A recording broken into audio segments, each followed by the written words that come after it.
Hello, everyone. Welcome back to the main event. You're here with me again, Daniel. And Aaron. And Aaron, we are joined by Matt, who is at @LeafyDragon_FPL. How are you doing, Matt? I'm good, thanks. Yeah, great. Ready to chat some Champions League fantasy for a change. Happy days. It's nice to have someone else with the same accent as us. I feel like people might think we only invite exclusively people from Newcastle, but that will change, I promise. Matt, so obviously you're quite big in the FPL Twitter community these days. Do you just want to let everyone know who you are, what you're doing, what's going on in the life of Matt? Yeah, I mean, pretty much just stressing over my wild card at the minute.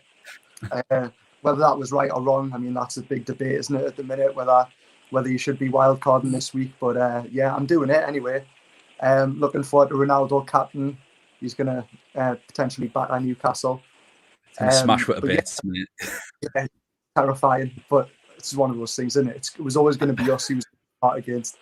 I saw a meme that that said that Ronaldo is over 100 goals away from Rooney's record, and it would not surprise me if he gets that against Newcastle this weekend. Yeah, going to break it at Newcastle, 136 goals away.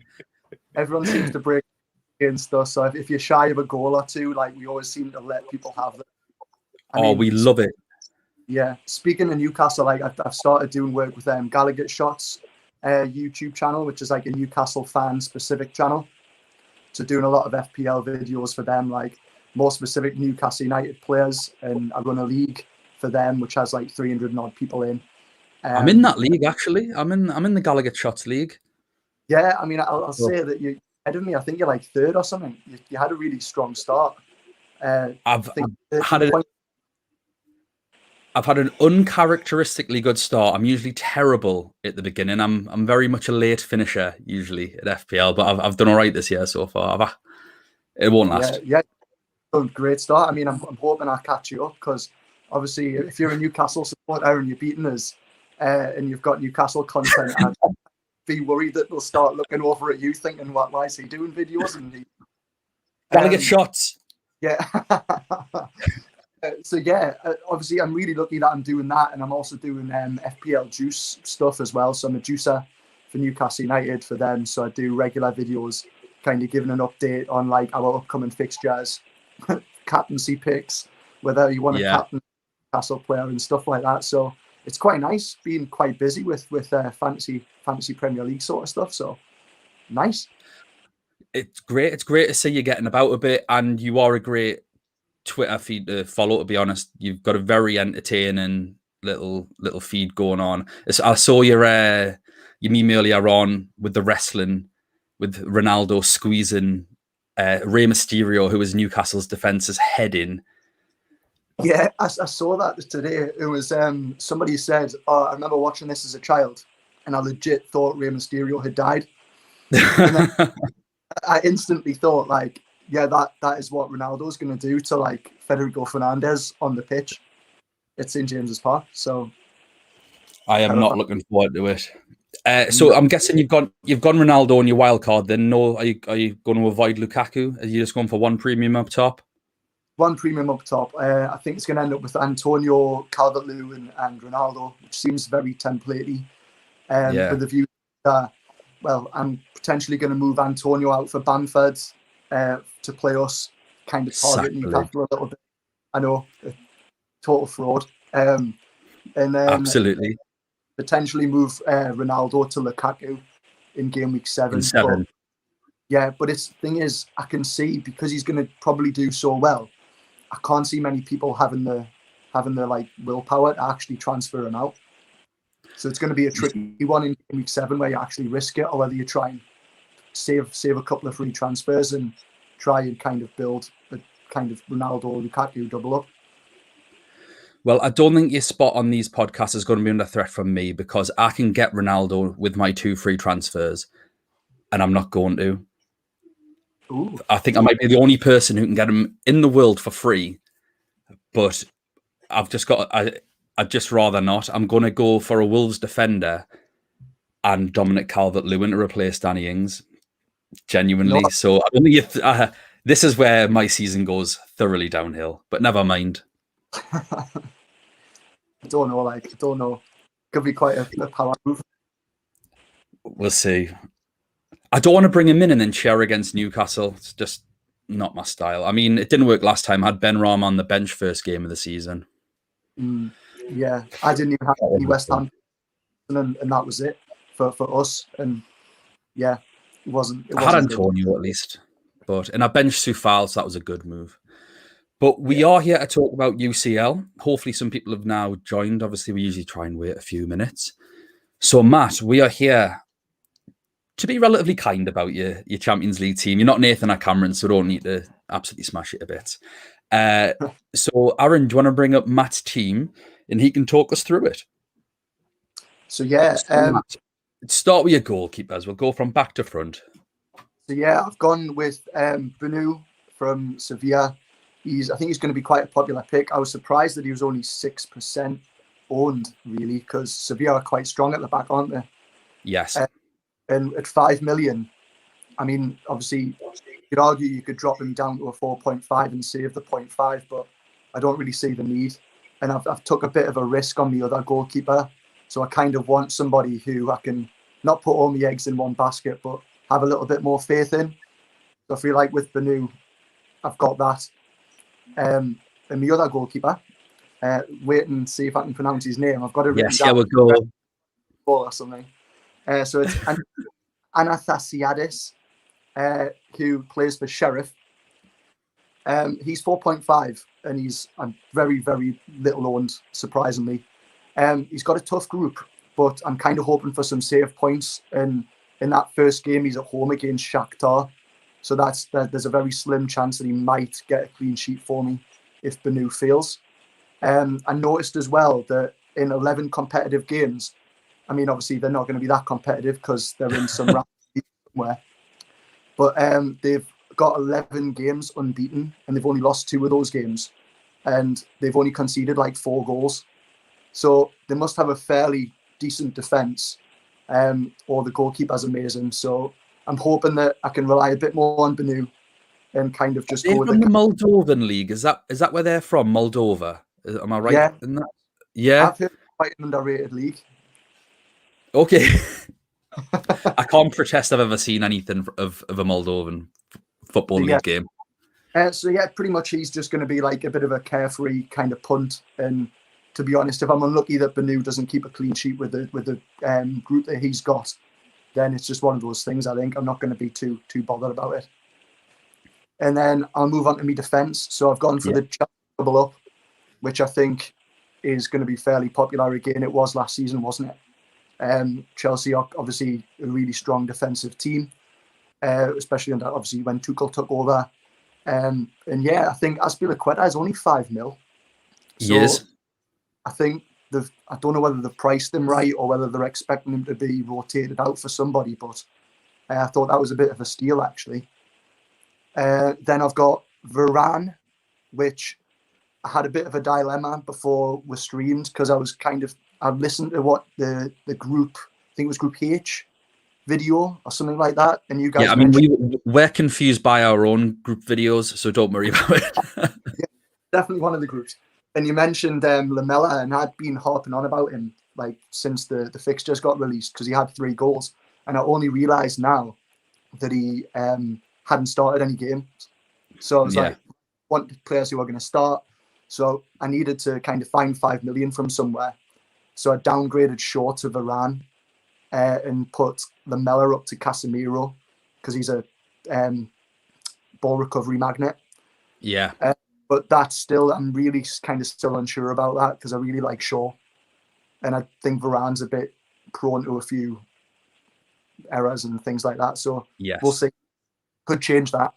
And then obviously your mega pick in Moreno at 4 million is in there. To be honest, that's me not blindly following you, but I mean it would be dumb not to follow that, wouldn't it? Really. Yeah, we've got a bit of an update on the Moreno situation, but we'll talk about that later. I still think he's good for a few weeks, though. Oh, don't say that, man! Don't say that. Where am I going to find another? Where am I going to find another 0.5 for if I want to upgrade the Show as well? Now, to be fair, if there is one other 4 million defender who was nailed in my team regardless. I think he's an even better pick, but we can talk about that later. You continue, because you've got one more defender to talk about, who I am really interested in myself as well. Yeah, so again, I'm going to need help pronouncing his. Is it Mazuri? What's his name from Ajax? Yes. What's his name from Ajax? That's his name. Yeah. Wing back. That is it. Yeah, brilliant. Hey, see, done me research. So yeah, obviously, again, 4.5 million. I didn't want to fall into that trap of having too many Ajax players. Although it looks like they're probably going to win the group, you kind of worry about them defensively, and I am kind of only having him for his potential attack and returns, because I don't really have much faith in them defensively. Yeah. Yeah. And then Kante is the obvious choice because he's cheap and he's going to have ball recovery points. I think he's like over 50% owned. Is he not? Like 51%? He's the highest owned player in the game, I think. No, because if you look right next to your team, it's Haaland 57, Kante 52. Oh, yeah, there we go. 52%. Yeah, it's right in front of my eyes. Yeah. Thanks, Aaron. No worries. Yeah. So obviously, I think he's a really easy enabler to have. And it just means you can spend the money elsewhere quite well. And I think, obviously, I mentioned Casemiro. I think he had 89 ball recoveries. So he was the highest scoring midfielder for ball recoveries last season. And for 6.5 million for Real Madrid, it's, again, I feel like it's kind of a no-brainer. I don't really want to put too much money in midfield. So I feel like you either want to punt a lot of money on players who are going to potentially get attacking returns, but you're doomed straight away if they don't, because they're going to get 1 or 2 points and miss out on any ball recovery points. Whereas there's the odd chance Casemiro gets a fluky goal against somebody he plays in the game week 2 or game week 3. Yeah. And slim chance. But like I say, the likes of Salah and people like that don't tend to get the ball recoveries. And if they've got a hard fixture, I would be concerned that you're looking at 2 points. Whereas Casemiro for 6.5 might regularly get you 4 or 5 steady points again. You might tell us I'm wrong here, but I'm just kind of... No, I totally agree. I think if we were to make a, from our experience of playing this game, if we were to make like a Hall of Fame team, like Casemiro and Gundogan, or like the 2 middle of the road midfielders, that would just be in every single time, with Kante probably. Casemiro loves nabbing a cheeky goal, a cheeky assist, loads of ball recoveries. And you're right, the more attacking players tend not to get any ball recoveries. Salah is usually good for 1 ball recovery point, I think, because of their gegenpress. It's less of a gegenpress now, but the press quite high. And Aaron had Salah for bits last season. Every time I saw you get like 1 recovery, but for 10.5 million, is 1 ball recovery point enough for fee blanks? I think the answer is obviously no. So I totally understand your thinking with that 100%. Obviously, England's going to be higher, isn't it? Like, yeah. You could have like 4 points every week from Casemiro, but then that's totally pointless if Salah goes and gets a hat-trick against somebody like the week after, and you think, well, never mind. I'm really excited about this pick, actually. I kind of looked at this one all by myself. I didn't listen to kind of your shows just to get this idea. It's Gonçalves. Again, pronunciation might be a bit wrong there. Yeah. Lisbon, 8 million. He just excites me because I think I looked in the back end of last season, the last 9 games, he got 8 goals. And then he started off pretty well this season. He's got 3 and 4, and he's on pens. So how much is he there? Is he 8 million there? Million, yeah. And he just seems to be involved in everything. I mean, he's blanked the last 2 games, but I don't think Sporting have been that good in the last couple. But yeah, he just seems involved, really heavily involved, and in a kind of price point that I don't think is that interesting. I mean, I don't think midfield's that interesting this season. You can see by my team.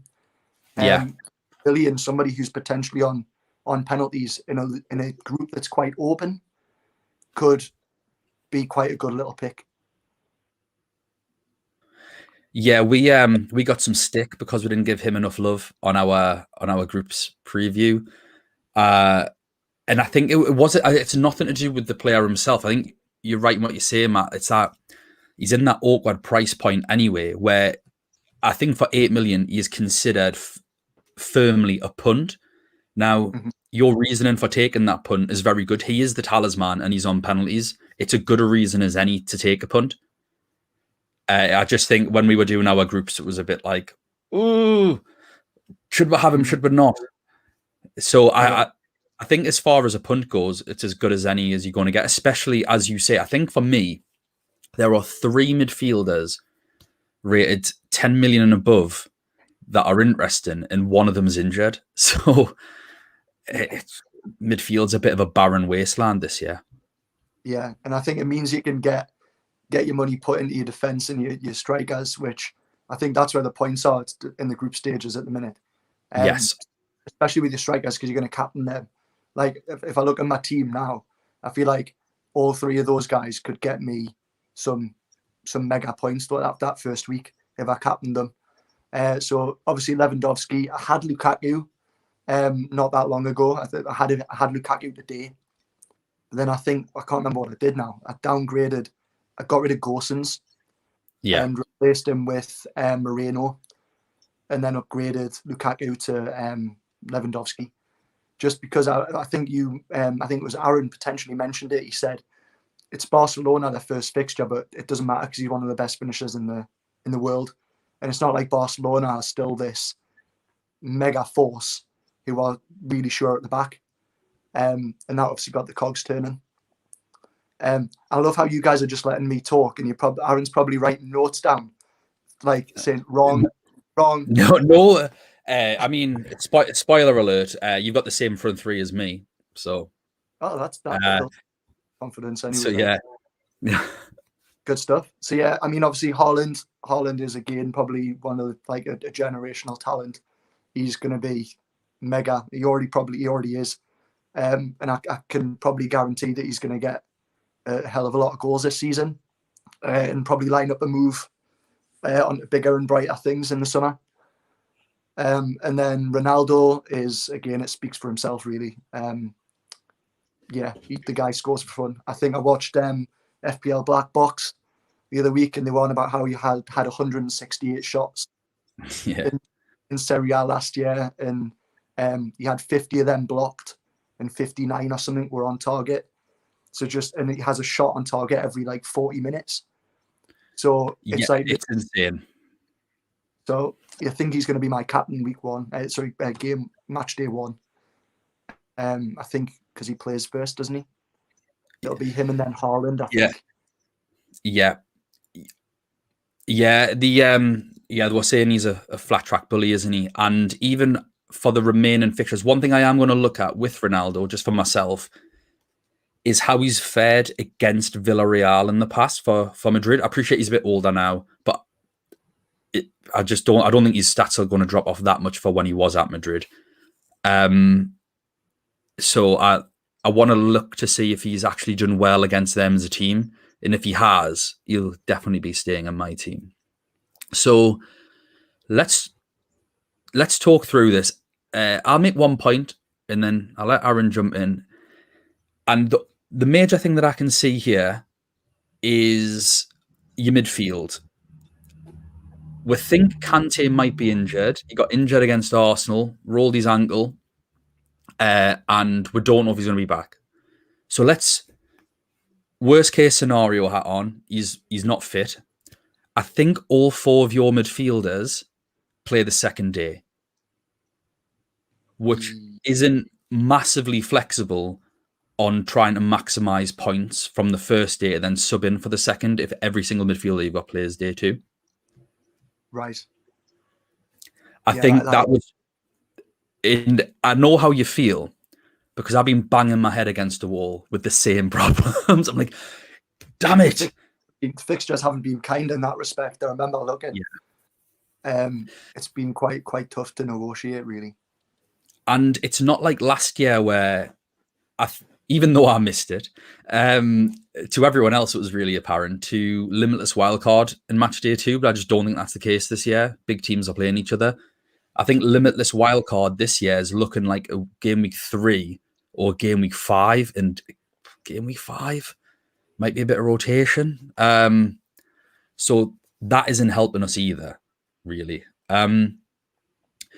Just for your information with the Merino thing, we had a Villarreal fan message us and basically just say that Merino is in because there are a couple of injured players that they've bought a new winger.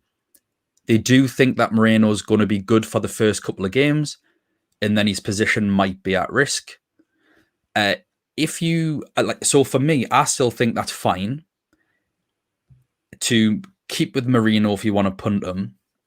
And then there is Wolfsburg's left back, Roussillon, who is 4 million. He's in my team at the minute. He's in for an injured left back, but he's been Wolfsburg best defender this year. I don't think it's like a Simicast Robertson situation, which we mentioned on the podcast. I think he'll just stay in. And Wolfsburg's defense have been great. And I'm sure they're in a fairly easy group. Let us double check Wolfsburg's group. Who we got here? One with Leo. Sevilla and Salzburg. Yeah. So as a formula, so he's in. I've got Jerome Roussillon in my team. Just that's entirely up to you. I'm not telling you to take Merino out. I just wanted to give you an updated bit of information so you've got a better platform to make a decision off. Basically, it's up to you. What you want to go with. Aaron, do you have any thoughts on the team? I think we didn't cover but Marco Reus on the bench. I think we didn't talk about him, I don't think, but that was really good. Varane I think is quite interesting because one of the videos that I really liked from his debut was him when they were setting up for a set piece and he was talking with Aaron Wan-Bissaka. He was kind of like imparting some wisdom. And I think in the future, kind of like the way that Van Dijk was when he first came to Liverpool, just the structure was starting to be built in the same way with Thiago Silva with Chelsea. When he first came, he was just constantly talking with like Kurt Zuma and Christensen, and you can see the levels that they've improved under Silva's guidance. I think in the future, Varane will be a good pick, but I think Maguire's the same price, and he's a target for set pieces. Do you think? What are your thoughts on Varane versus Maguire? Because I think people are more likely to attack in terms of the centre backs. I think people are more likely to attack from the left side because Shaw will be far up the field compared to trying to get past Wan-Bissaka to get to Varane, if that makes sense. I think Maguire will be more exposed, so it could potentially get more ball recovery points as well. That's a really interesting point, actually. This is why I'm here, isn't it? I think he's the same price.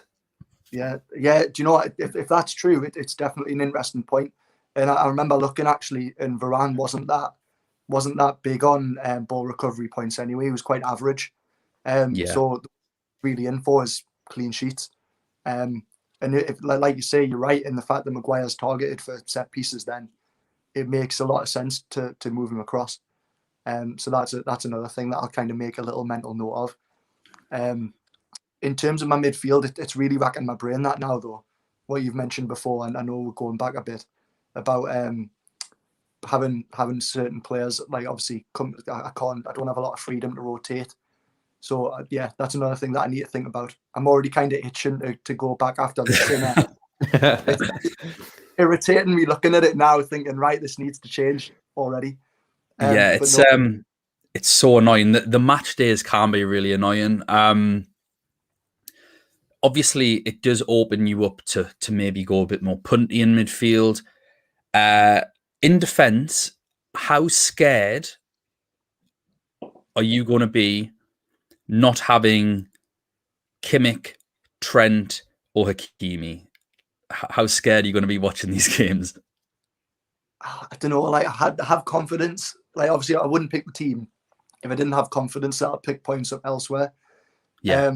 But in terms of my like management, I'm a real kind of fixture targeting sort of manager. Like it doesn't really matter about their ability level, because if you wanted to pick a team of all the best players, like you wouldn't have the funds, would you?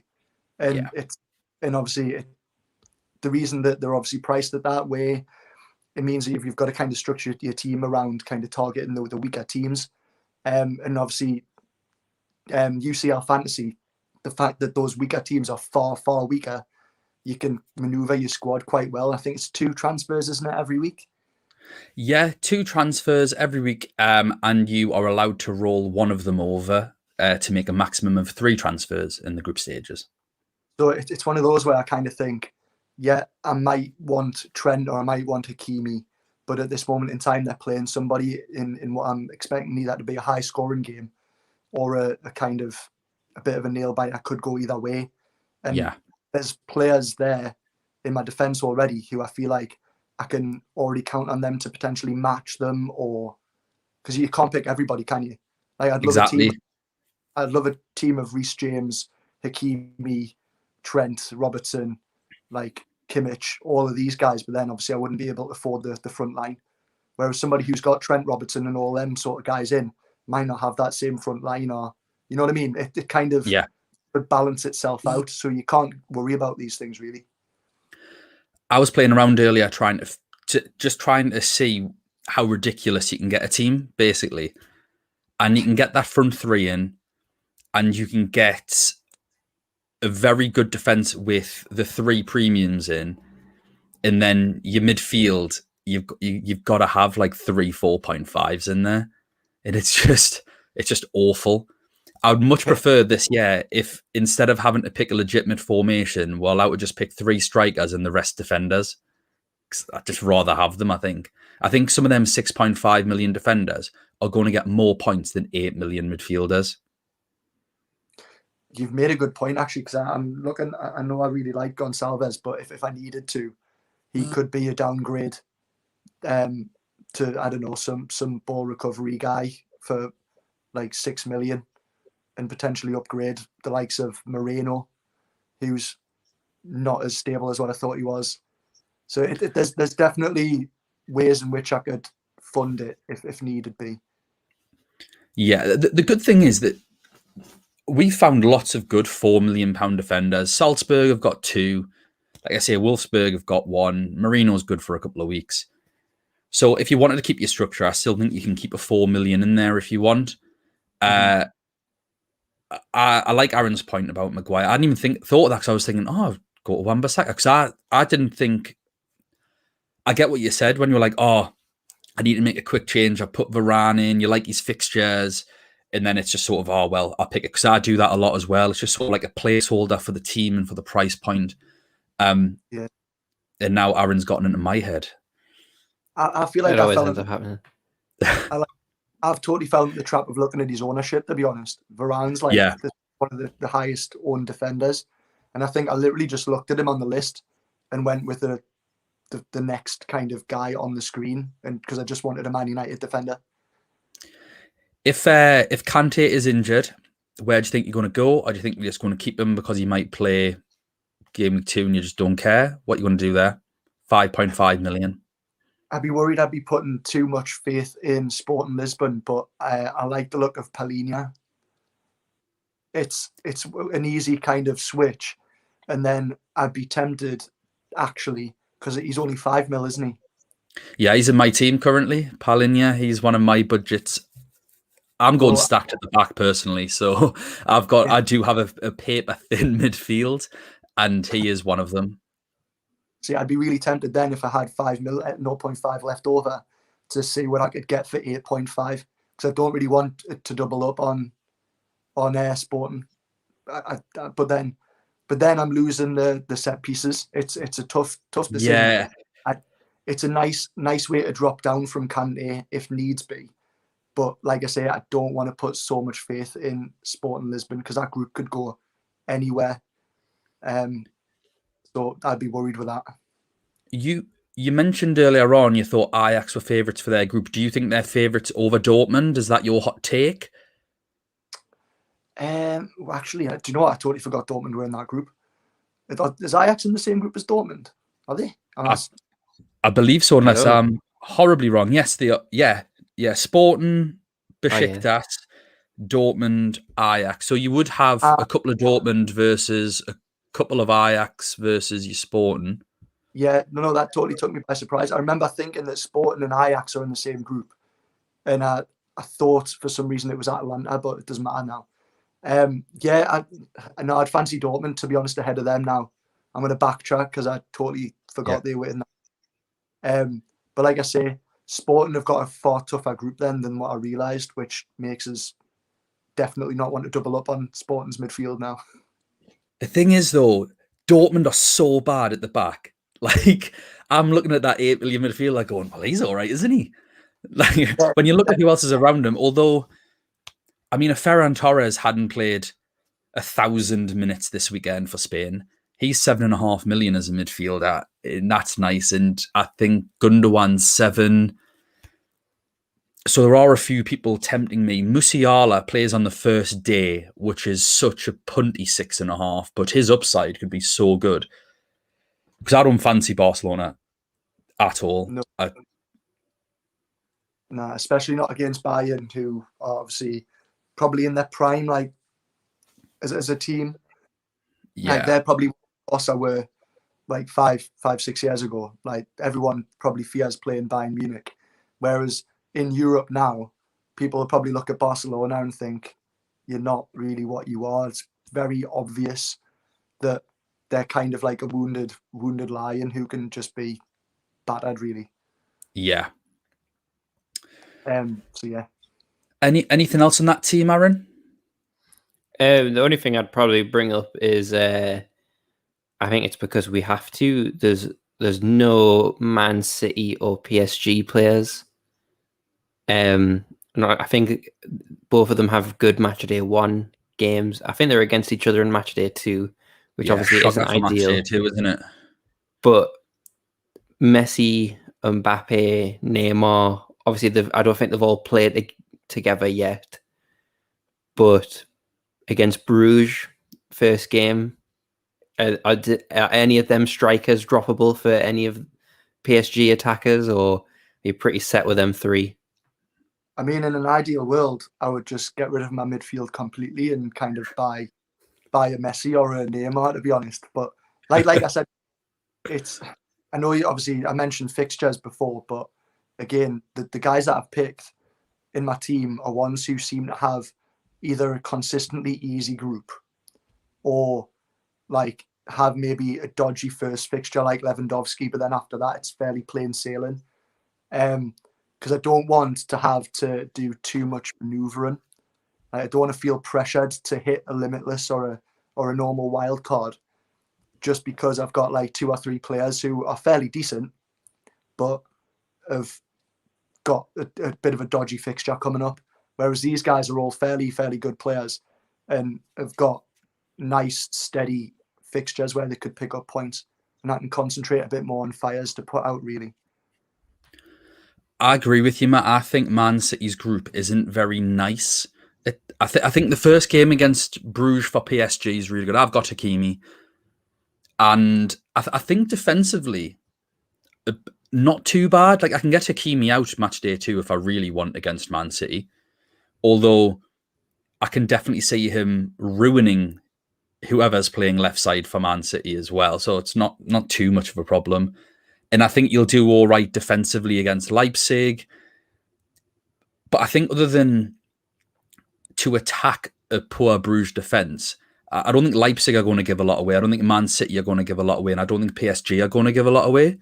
So 11 million is a very, very pretty penny for a player like Messi, or 10.5 million for Mbappe, when how many goals are we expecting these guys to get against this caliber of team? You know, Leipzig, they've been quarterfinalists and semi-finalists back to back. Semi then quarters, I think it was. We've obviously got Man City, who got all the way at the final. PSG all the way at the final the year before.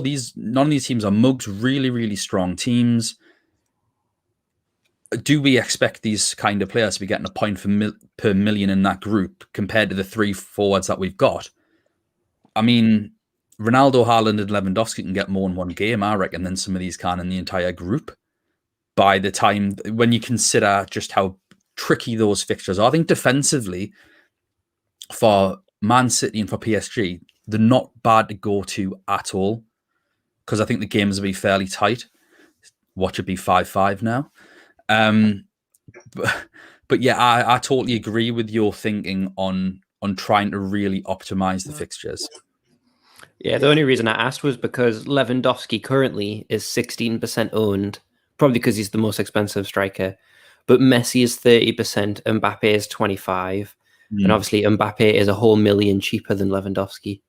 So it's obviously the consensus with everyone else seems to be targeting PSG forward. So it's just interested in getting more views on that. Yeah. I think we've lost him. Oh, Matt, we love you. Where are you gone? He's gone. He's gone. Well, Matt seems to have dropped out. That's, to be fair, I think that was pretty much the end of it anyway. So, Matt, thank you so much for coming on. Oh, here he is. He's back. Sorry, my internet seemed to go funny He's there. back. Well, I think that was the end of it anyway, Matt. Yay! Mate, thank you so much for coming on. Really, really appreciate it. If you want to come back on, just give us a shout. You're always welcome. Oh, that's very kind of you. Thank you. And where... Oops, say that again? I've thoroughly enjoyed it. It's been great. Oh, not a problem, mate. And you're a part of our actual Champions League this year. We are running an actual Champions League group stages knockout, so that'll be interesting. We'll be featuring those in our review podcasts. Aaron, as ever, thanks for jumping on as well. And we will be back for some more group previews throughout the week and weekend. And we've got Kevin Wolf on a live stream on Monday. That should be around 3 p.m. So hopefully a bit more of a palatable time for people living abroad as well. So Matt, again, thank you so much, mate. Aaron, cheers, and we'll see you all next time. Bye now.